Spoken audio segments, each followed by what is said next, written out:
श्री गणेशाय नमः। जय श्री कृष्ण। राधे राधे। नमस्कार दोस्तों, हिंदू धर्म में महालक्ष्मी व्रत का बहुत महत्व है। इस व्रत से कई पौराणिक कथाएं भी जुड़ी हुई है। इस व्रत में हाथी पर विराजित माँ लक्ष्मी की पूजा की जाती है। दोस्तों, महालक्ष्मी व्रत भाद्रपद माह में रखा जाता है और यह 16 दिनों तक चलता है। इस बार महालक्ष्मी व्रत की शुरुआत 22 सितंबर से हुई थी और अगले 16 दिनों तक यानी कि और 6 अक्टूबर 2023 पर इसका समापन होगा। दोस्तों, इस दिन महालक्ष्मी का व्रत रखा जाएगा। हिंदू धर्म में इस व्रत का बहुत महत्व है। दोस्तों, इस व्रत से कई पौराणिक कथाएं भी जुड़ी हुई है। इस व्रत में हाथी पर विराजित माँ लक्ष्मी की पूजा की जाती है, इसीलिए इसे हाथी अष्टमी या हाथी पूजन भी कहा जाता है। मान्यता है कि इस व्रत को करने से घर में सुख समृद्धि बनी रहती है। माता अपने भक्तों पर हमेशा कृपा बनाए रखती है। आइए दोस्तों, अब हम जान लेते हैं महालक्ष्मी व्रत की पूजन विधि के बारे में।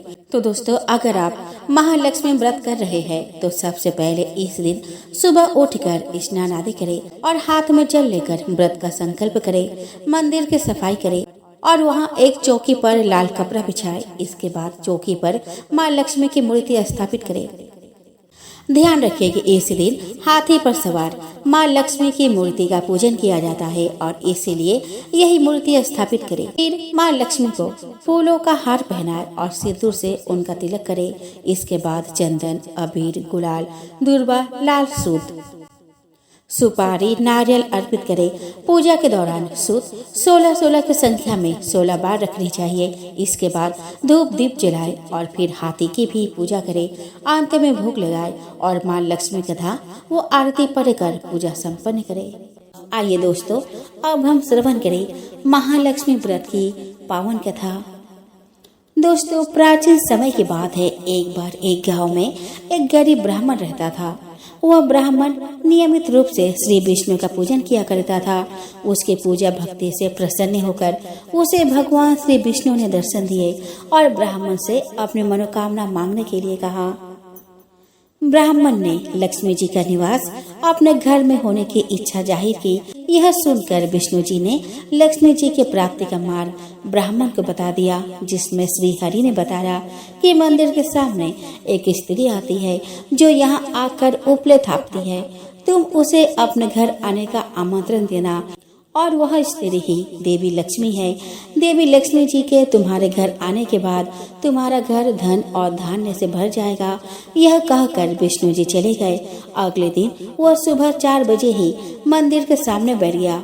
लक्ष्मी जी उपले थापने के लिए आई तो ब्राह्मण ने उनसे अपने घर आने का निवेदन किया।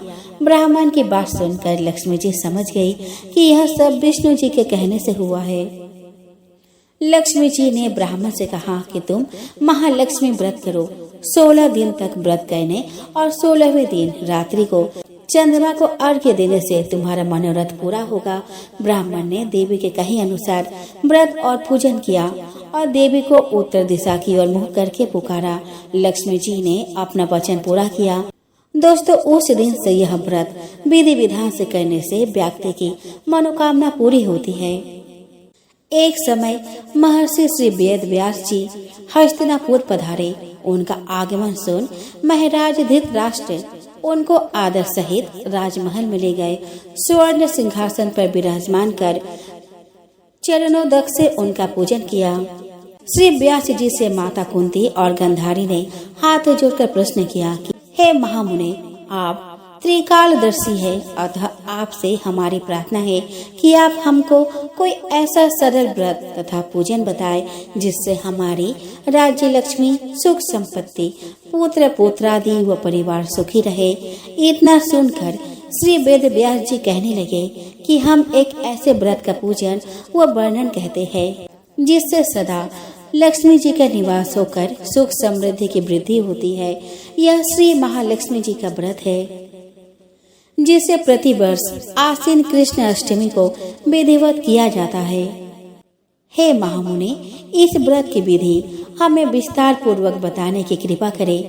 तब व्यास जी बोले कि हे देवी, यह व्रत भाद्रपद शुक्ल अष्टमी से प्रारंभ किया जाता है। इस दिन स्नान करके 16 सूत के धागों का डोरा बनाए, उसमें 16 गांठ लगाए हल्दी से पीला करे। प्रतिदिन 16 दूध और 16 गेहूं डोरे को चढ़ाए।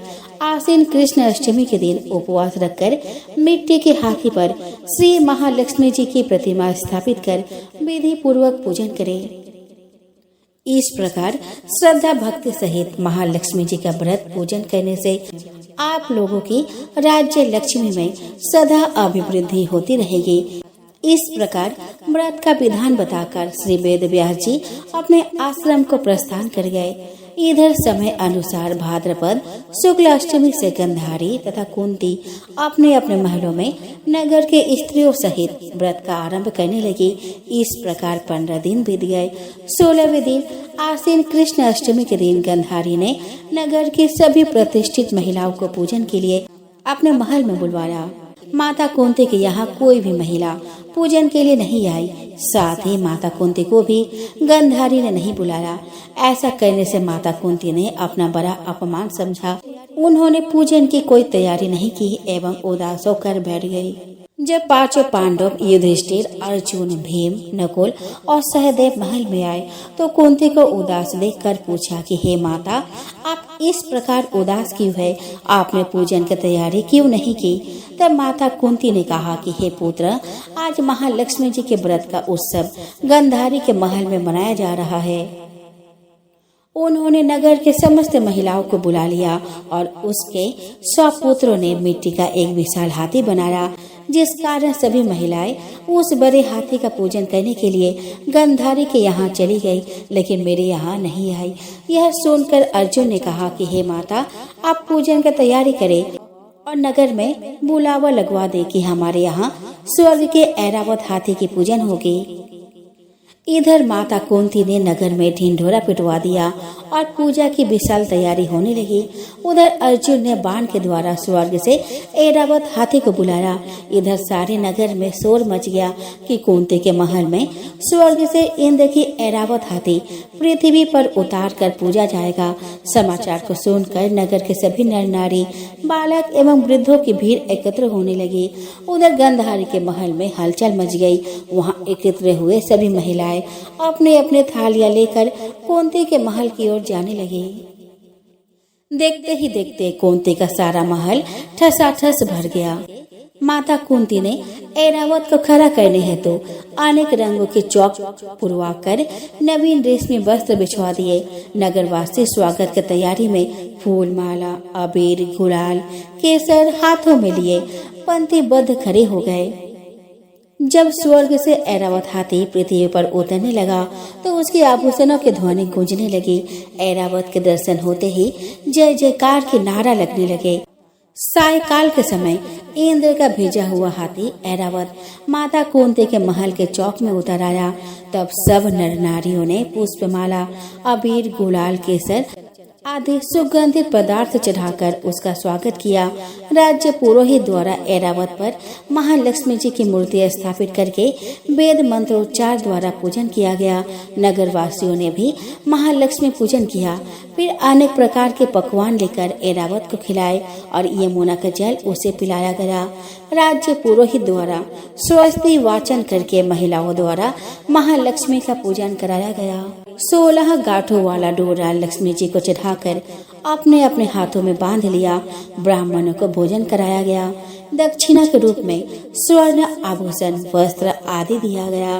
तत्पश्चात महिलाओं ने मिलकर मधुर संगीत लहरियों के साथ भजन कीर्तन कर संपूर्ण रात्रि महालक्ष्मी व्रत का जागरण किया। दूसरे दिन प्रातः राज्य पुरोहित द्वारा वेद मंत्रोच्चार के साथ जलाशय में महालक्ष्मी जी की मूर्ति का विसर्जन किया गया। फिर ऐरावत को विदा कर इंद्रलोक को भेज दिया गया। इस प्रकार जो स्त्रियां श्री महालक्ष्मी जी का विधि पूर्वक व्रत एवं पूजन करती है, उनके घर धन धान्य से पूर्ण रहते हैं तथा उनके घर में महालक्ष्मी जी सदा निवास करती है।